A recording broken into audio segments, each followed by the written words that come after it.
We're here for an extremely important reason, probably one of the most important reasons, not just for New York City police officers, but for the citizens that walk our streets here in the city, across our state, and if the information we have is right, even all the way across to California, where this murdering mutt wants to move. It now has become more dangerous for New York City police officers on the streets. If it's more dangerous for police officers, it's extremely dangerous for the public. Respect for the law has now been shot down. When you have a parole board that does not follow the law, a court that doesn't establish the rules to make sure they follow the law, we have a political and a justice system that has failed us, where they changed the criteria for how murderers get out of prison. Now that the results are coming to fruition, nobody with power to change it or did change it wants to take responsibility. Not the governor, not the parole board, not the attorney general. Now they're all sending letters saying this is an outrageous release. Well, you should have listened when you proposed these changes and we said you can't do it. Professional law enforcement said this will change the city and state and our country's landscape, but you allowed it to happen. You can't walk away now. You can't walk away now because the murderers are out on the streets. We're here today to say we will continue to fight. We will continue to fight in court to get another opportunity to sit before another parole board. Even that won't solve the problem, but we'll fight on nonetheless. So we're proposing that there's legislation passed, bipartisan legislation, for every right-thinking citizen that fixes the guidelines. We have a judge that has told Mrs. Piagentini and the Jones family that they do not have standing in this case. So the question you may well have is, who does? Well, it turns out the parole board is answerable to no one. The only one that has a say is the perp. Not the family, not the police officers' partners, nor any of you who are now walking our city streets. Only the perp has a say. And their argument says, well, the family had the opportunity at the victim impact statement. Well, the murderer had the opportunity at their parole hearing. So now the scales of justice have been knocked off kilter. There is no scale, and there is no justice. Another loophole that these mutts are falling through is in the early 70s, you killed a New York City police officers, you got the death penalty. After 2005, if you killed a New York City police officer, life without parole.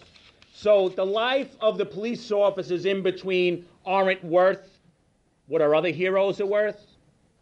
That the courts can't look and say, why is this gaping hole in the middle of our law that I'm asked to interpret? No one can challenge it, only the murderer. But we're also here to ask for help. And we're grateful that the last time we stood at this podium and asked for help, the public responded in the hundreds of thousands. Because we have other murdering mutts in the pipeline to get out of prison too. We have Anthony Bottoms, Bell's cohort, is up for parole this June. So when we asked the public for help, they gave that help. They went onto the website and hit the button that said, keep cop killers in prison. The problem is we have a parole board that doesn't have to listen, doesn't want to listen. That has to change. So we're here again today to say we need your help tenfold. We've seen what happens if we have a parole board and a government that doesn't listen. We have to make them listen. because each of us as police officers are out there defending our right to be free. Our electeds, it's their job to make sure the legislation speaks to it. And when they get it wrong, they need to fix it. Governor's office, both houses of the legislature, right-minded people need to sit down bipartisan and fix this problem today. As we discussed last time we were together, letting these murdering mutts on the street is like taking the killers of police officer Ramos and Lou and saying, walk free to kill again. Remember the tears, remember the fear, remember the sorrow we felt? Well, they felt it in 1971 too. And as we've said before, the parole board has lost their goddamn humanity to think that a murderer should walk their streets. I don't want a murderer in my damn neighborhood, nor do you. This is not politics by any means. This is ignorance by all means. We have to start looking at these procedures, making them realistically common sense, and we have to change the criteria that brings back into play the nature and the violence of the crime. That has been removed. These murderers shot these police officers over 25 times. That's difficult to do, but they did it. That's not a youthful indiscretion. That's a thought pattern. To think he made a mistake, they ran to California and killed Sergeant Young of the San Francisco Police Department. Now, we don't have an option to go out to California and say, let's grab them for that law, because out in California, they believed that the law in New York State would keep this mutt behind bars forever, how wrong they were. So the only alternative we have now is to make sure and to demand this parole board is accountable to every last one of us, your children, your spouses, your family, the guy on the subway. That's who pays them. And they answer to no one. That's not the world police officers want to live in. That's not the world you want to live in, and it's not a world we can allow to happen. So today, we're pushing for a number of things. The legislation to change these problems. We're asking all sides of this issue to recognize the importance of it. And equally important, again, every New York City police officers, Waverly Jones's family, Officer Piagentini's family need your help. Go on our website, nycpba.org. Hit the Keep the Cop Killers button and send the message strongly, loudly. Get your neighbors to do it. We thank you for your help in the past, but they're tone deaf upstate on the second floor, on the parole board. We need your help. Also with us is someone that is a strong supporter of the citizens in our city, strong supporter of New York City police officers, wore a shield on his chest, went on to other important issues, and we're asking him for the help, and we know he'll give it to us. Senator Marty Golden. Senator. Thank you, buddy.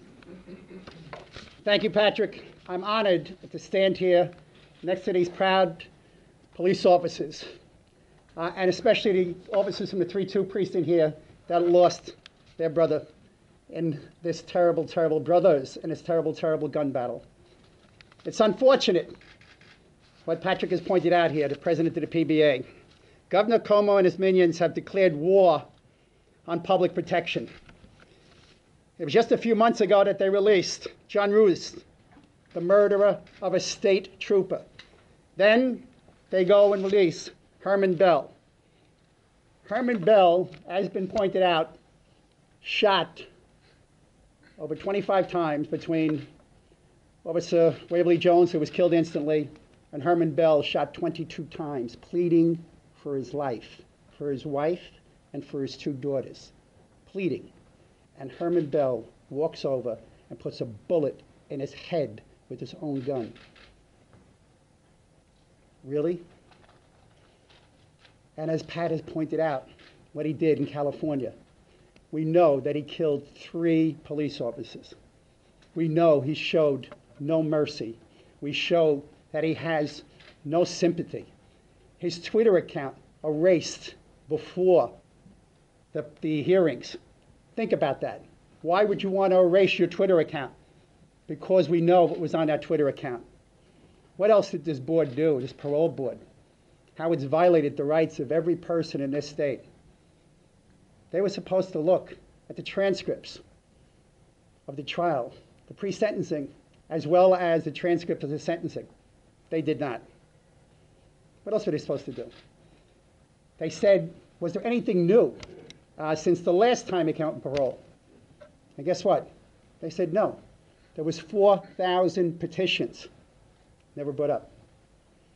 What else were they supposed to do? The district attorney of New York City sent 6 letters, 6 times that he went up for parole. Never asked for a letter. Never asked this district attorney what he thought should happen. When we reached out to him, he was shocked. And he sent his letter. They never requested it. The list goes on what this board was supposed to follow, the criteria that they were supposed to follow in setting this parole. They did not do that. And the real injustice here, 4 days before the parole, this board is reconstituted.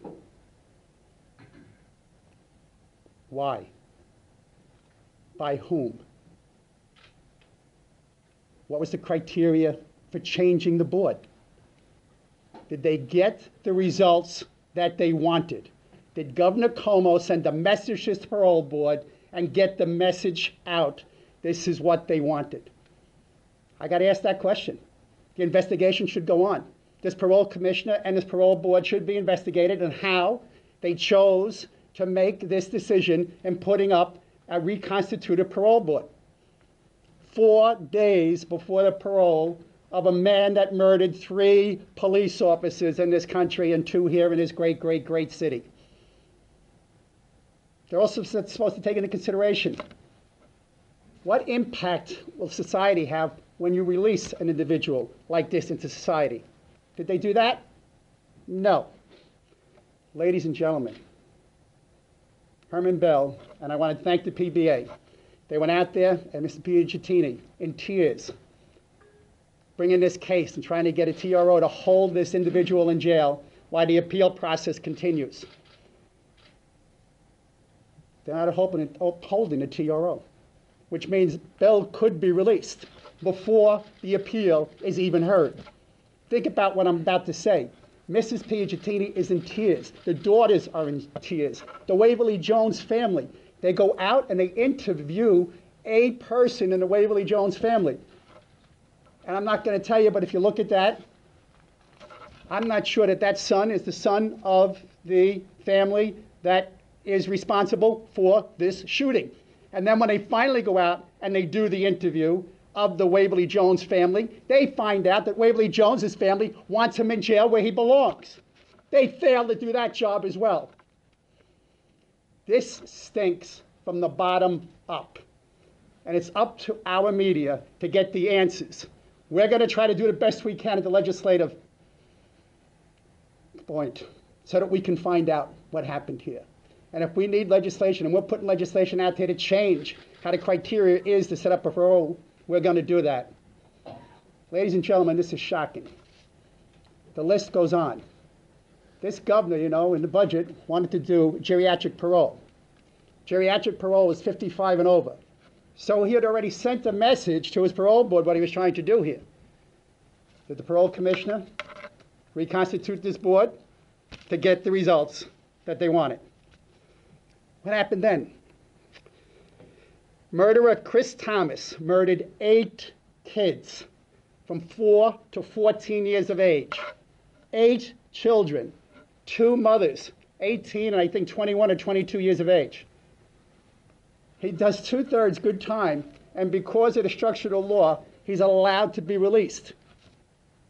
Going back to Herman Bell, if he had gotten 25 on each one of those murders, he'd be in jail for 75 years. Going to this gentleman, this mutt, Chris Thomas, had he gotten the sentencing for those murders, he would be in jail for 250 years. We need to change the law, and we are. We're going to change it. Manslaughter 1, no parole, because you can't have people like that getting out of jail and going back on the streets. This governor is doing nothing but kowtowing down to the lowest common denominator in society, and that's violent criminals. And we cannot allow that to happen. Governor Cuomo knows his board was reconstituted. The commission knows reconstituted. That commission is still there. No investigations. Nobody saying anything. Ladies and gentlemen, we got to stop this. Where is Herman Bell going to live when he gets out? Is he going next door to you? Is he going to be in your community? It's only a matter of time, ladies and gentlemen, before Herman Bell or someone of these other individuals that are being released pulls that trigger and kills somebody else. Governor Cuomo and the people that were implementing these policies have pointed a loaded gun at the head of public safety. And it's only a matter of time before that killer pulls that trigger. And who is going to suffer? And who is going to be the next victim? What community is going to be the next victim? What police officer is going to be the next victim? It's wrong. It shouldn't have happened. I credit the PBA, the members standing behind me, for their fight to making sure that we do what's right for society. This is the wrong message, ladies and gentlemen, to release an individual that has killed 3 cops, and he's only one of many others that have been released over the past year. And more will be released again, as Patrick pointed out. Bottoms comes up in June. Think about that. Releasing another mass murderer of cops to the streets of the city of New York. Please, sign that petition. Mrs. Piagentini and Waverly Jones family, the Ramos and Lou family, my hearts go out to you. And to the many other officers that have died in the streets of this great city and this great state, fighting to protect the rights of this great human beings, the city of our great state. Ladies and gentlemen, we cannot allow this to happen. We need to do something. We need to do it now. We need to send that message to the governor, to the parole board, and to the rest of the people of this great state. We're here to defend them. We're here to help them, and we're going to do the right thing. And my colleagues in the legislature are ready to act. I just need partnerships in the assembly to make sure, and the governor to sign the legislation when it comes up, and to make sure we do what's right for the people of the state of New York. Thank you, Pat. Thank you, our police officers standing here with us today. God bless you, and God bless the members and families of all those that we've lost over the years. Thank you, Senator. Now, last time we asked for your help, we got over 400,000 petitions sent to the parole board. We need to do that again and again and again. This time we have to make them listen. We're all busy. We understand. You're waiting for the train to get home. We understand. Please take the time to send this petition. It's as easy as pressing a button. If you find yourself busy, think about a family. Think about the Piagentini family, which is now devastated once again all these years later. Think about them. Put them in your living room. Ask yourself if it was your father or husband, your sister or your brother. Would you want folks to help? So you came out in huge numbers for us. We ask for your help again. Let's keep pressing that button till we get justice for these families and justice for ourselves. Questions? Yes, sir. Senator, can you just expand a little bit on the legislation? You mentioned manslaughter 1, no parole. Yes, what these Chris Thomas, he got out on good time served. Good time served, 2/3 of the sentence is served, then you get out. You don't do the 50 years, you get out after 30 years or 33 years. We're changing that law in manslaughter 1. That manslaughter 1 meant you killed an individual or a third party, and that person should not be released. So we're changing that so there is no parole. We're going to make this similar to that of murder. When you kill somebody in manslaughter 1, you will not have the ability to get good time. You will have to serve your complete time, and that's the way it should be. And that's just one piece of legislation. We're looking at setting up, with my colleagues up in Albany, the criteria that we pointed out here, which is pretty shameful that we as a state have to do that. We have to go and tell the parole board what criteria. They had a criteria. They had a criteria that they themselves chose to do, to work with. It's not structured in law. We need to structure that in law. Think about this. If they can't follow their own guidelines, their own criteria, and get a result that they were looking for, why? What in God's name were they trying to do? What message were they sending to the 19.5 million people that live in this state?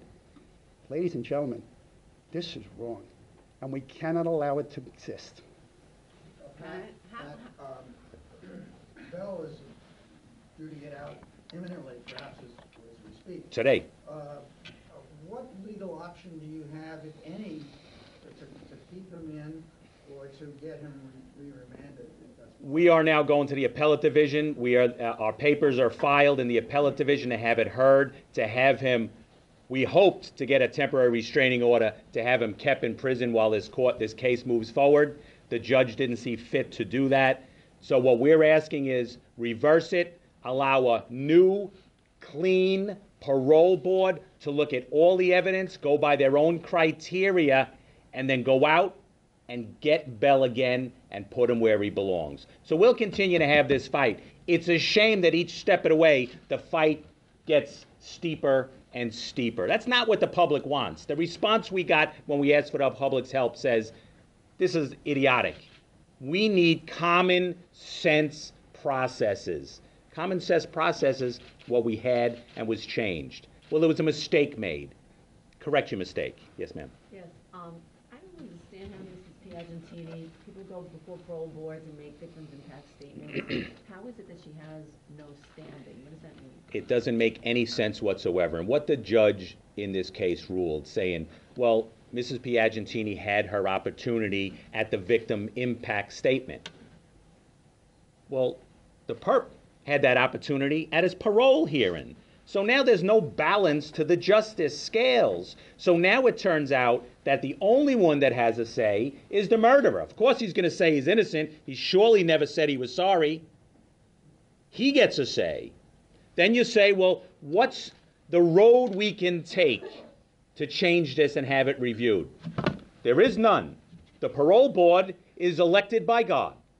They can do what they want and make their own rules. When you question it, you go to court, and they said, well, they went by their own rules, which they don't have. So in reality, we have a parole board that's answerable to no one. Those in power are saying, well, it wasn't me. Well, it was somebody. Well, it needs to be fixed. Yes, ma'am. What was on his Twitter account?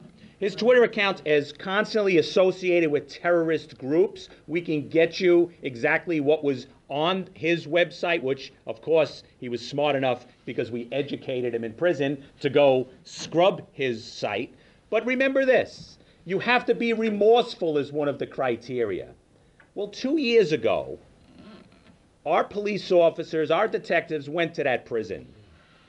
They went to his rat hole, and we asked him for help in another cop killing case, which we know he has the information. And in the most vulgar of terms, he told us what to do. And it wasn't to help get a cop killer. That's 2 years ago. After 40 years, now all of a sudden he's found God. All of a sudden now he's found honesty. All of a sudden now he's awful sorry. Well, we also know, if you read the transcripts of his hearing, that the parole commissioners were feeding him what to say. So he changed his answers. Doesn't mean he's sorry. Because we educated him in prison, he knew enough. Crocodile tears, change what I'm saying. We have a corrupted parole board. I'm out. And you know what the shame is? He's right. I think Mrs. Yes, ma'am. Piagentini is very clear in her criticism of Governor Cuomo. How would you describe his involvement in the Herman Bell parole, or non-involvement? He was part of the process that changed the guidelines which were working. He needs to accept the fact he made a mistake. Everyone needs to say, obviously this didn't work, look what happened. We're not talking about a young person made a bad decision, maybe sold drugs on the corner when they were young and impressionable, and they're awful sorry now, and the sentence they got was too long. This was planned.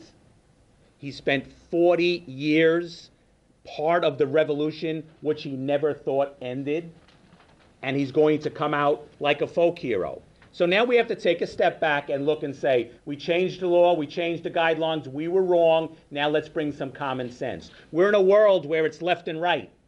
The rest of the world, the people in the city, are living and working common sense right down the middle.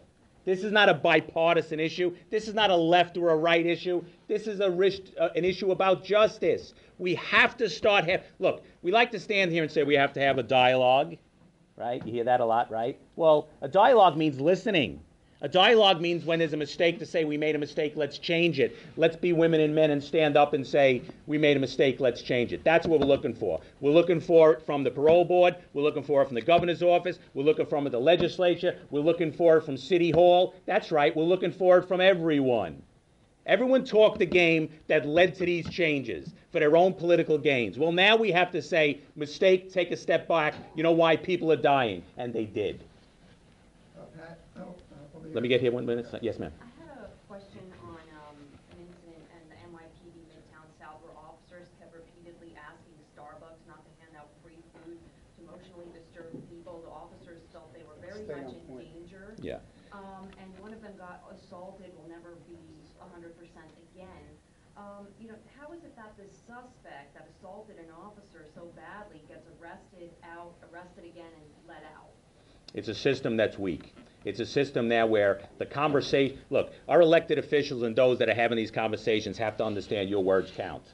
When you're demonizing police officers, when you're changing the laws, when you're not saying bad folks are bad folks, put them behind bars, that's what's happening.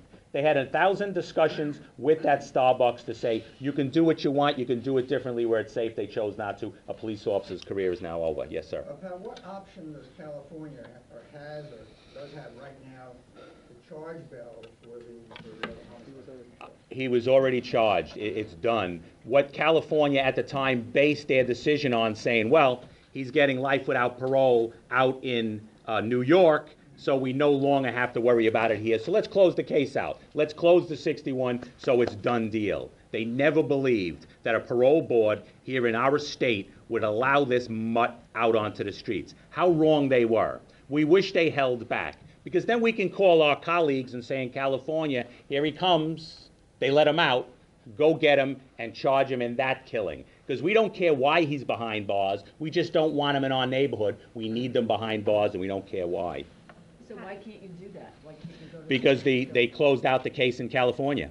Close It's out a what, manslaughter. they had an indictment? The manslaughter, they got a plea for manslaughter because they never believed. They're saying he's convicted here in New York State. He's not getting out of prison, so why do we have to care? So why We wish can't they you did. serve that time on the plea?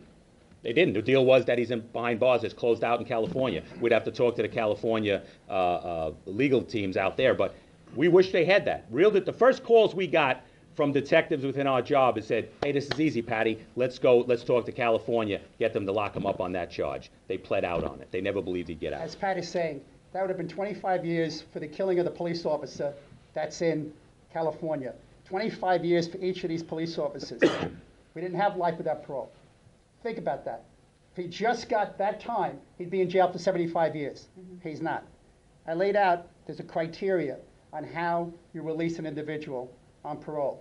There's also a criteria on how you choose a panel that makes the decision to be that parole panel.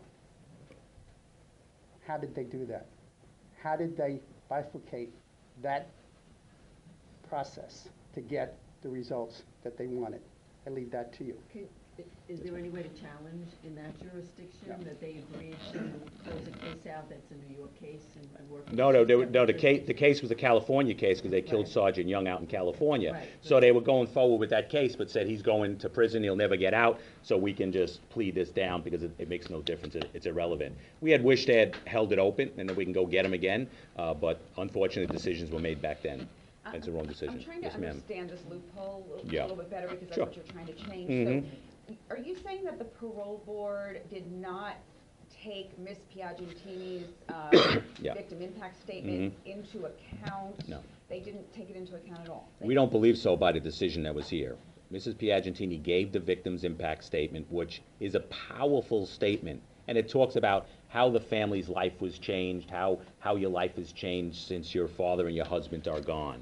So when we said, and the judge said that Mrs. Piagentini doesn't have standing, and they said, well, she had her opportunity at the victim impact statement. Well, the Skell had an opportunity at the parole board. So then you can argue that the scales are level, but that's not what they said. They said he has standing, she no longer has standing. Who would have standing except a family member? It turns out no one has standing, including you.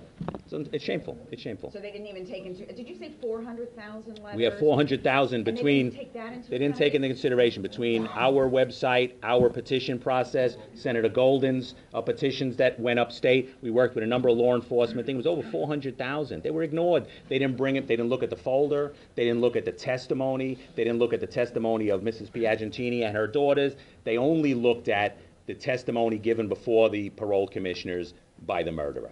Is that It's as all simple as they're that. required to look at? No, they're required to look at every last one of them. That's what's so outrageous about that. Look, we always ask for fairness. If you were able to produce in front of me to say, well, they went through all these criteria, I'd have to say, well, sometimes you lose. It's wrong, but they went by the law. They didn't do that.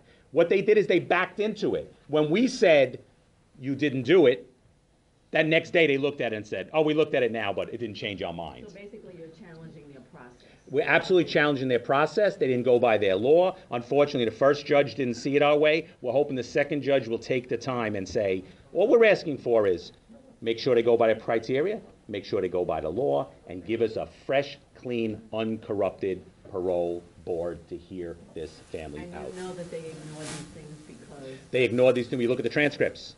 And then when we brought it up, they backed into it the next day, said, well, we looked at it now, but we're not changing our minds. So they admitted to it. You don't have to be a detective to figure this out. They screwed up on purpose, and they let them out. So now we have to say, no, you work for us. Now we're going to make you do your job. And if you can't, you're fired. They need to be fired. There's no common sense in them to say, 22 times you killed a person who was begging for his wife and his daughters? There's no coming back from that. I'm sorry. There is no coming back from that. You kill a police officer, go to prison. You made your choices. Yes, sir. The board that made the decision, you're saying it was reconstituted in whole 4 days before the decision? Senator. So can you explain that? Senator. Yes. The board members, a board member may get sick, a board member may have to go someplace, so they reconstitute the board. But there is a criteria, just like we pointed out, there's a criteria for releasing during this parole system, the way it's set up. And if you follow that criteria, Herman Bell should have never been released. They didn't. You can ask the district attorney of Manhattan. You can ask the file that was kept in the city of New York, the actual trial file that was never reached into and looked at by the parole commissioners or the parole panel. And that criteria that was used to choose this panel was changed. It is not the criteria that is done on a regular basis. And the criteria for Herman Bell was never followed, and it's followed in every other case. Why Herman Bell? Why was the panel changed? Who ordered that change? And why did they change the criteria that they've always used in the past to make this decision? I'd like to know not only what the release rates are of these parole commissioners, we don't even see the information when they come before us. We've asked now, there were 200 appointments coming up, and we told this governor, we are not making any appointments until we see each and every one of the backgrounds of these individuals to make sure that we are putting forward real people in real spots in this state that have real backgrounds and have real biographies that we can trust will move forward and do the people's business. And we have the transcripts from the parole here, and we can provide to you. And I ask you to take the time. It's 900 pages or 90 pages.